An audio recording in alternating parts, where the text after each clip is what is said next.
Hello everybody, this is Robert, and today we're going to unbox this Godox VL series light. This happens to be the VL300, and let's open up this box and see what we got.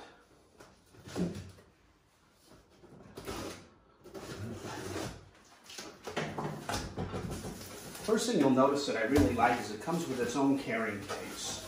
So that's always nice.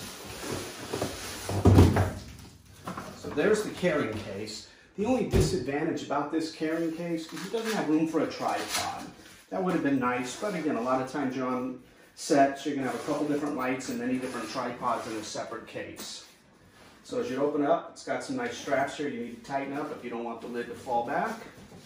Up here you have some Velcro straps that we'll talk about later. Paperwork, mostly in Chinese at this point. So the first thing we'll take out, this nice reflector here that comes with it. I understand these do very well. In a later video, we'll check those out. Power cords, always important. Your typical 3-prong power cord there for the power unit. Here in the side, you have a remote control. It's a really nice remote control here that you have the ability to turn it on and off, and you can adjust your power settings. Comes with, it doesn't come with batteries, I should say. You need 3 AAA batteries that aren't here yet. But here you have your power supply. Another disadvantage about this unit is there's no on-off switch on the power supply, so you literally have to unplug it to turn it off. But you do have a power light here, so you know when it is plugged in. Again, there's where your 3-prong typical computer plug will plug in, and then here's your nice plug here. So what's going to happen is this goes to the wall, plugs into your power unit. This can go on the floor. This cord is really long, so you can keep your power unit plenty far from the lighting unit. Then here you have a pretty decent cord. This is going to go into the control unit, which we'll now pull out. So here's another power cord. Again, this cord is pretty long. This is going to go to your control unit and your power supply. So your control unit can be at working level while your light is pretty high. So you can raise that light very high in the studio, have enough cord that your power unit's here where you can see it instead of up where the light is. It's always nice. Now this power unit, or as some affectionately call it, the brick, is a pretty big unit here. Because again, these are some powerful lights. So as you can see, there's your brick. On the back side, you have 2 V-mount for your batteries. They don't come with the unit. You can buy those separately.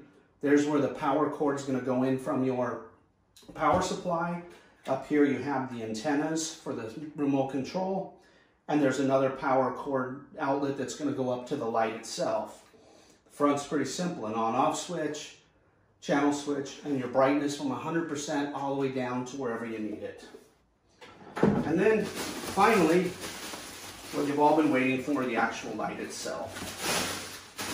So here's the light. This is the VL300 by Godox. It's got a nice yoke on it with the ability here to put it on your tripods. And the nice thing here, let's spin it around to its normal orientation. This would be normal in a studio. Maybe you're going to tip down a little, or you're going to tip up a little. It can only go so far. But if you want to go straight to the ceiling, not a problem. There's a secondary hole here, so you can put the yoke here on tripod, point straight to the ceiling that way. The knobs are pretty decent here. They're a good size. They're a single knob to do it. Power cord goes in here, that's it. I have one running right now. This is what we're lighting the room with. So you can't really hear the fan, so it's nice. When the fan goes on, it's pretty quiet. With this little release switch here, you take off the protective cover, and it's a typical Bowens mount. So whatever equipment you already have in the studio, your soft boxes, beauty rings, etc., they'll launch right on here with no problem. The reason I bought these lights is I really wanted to light the studio up nicely. As you can see, I do a lot of tool videos, so I wanted to be able to have a nice bright area instead of just a key light on me while I'm talking.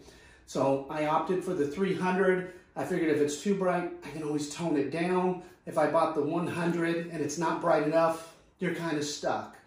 So in a later video, we're going to get these things cranking up. We're going to see how they work both in the studio. We're going to then go outside in the sun and see how they work out there. For now, thanks for watching.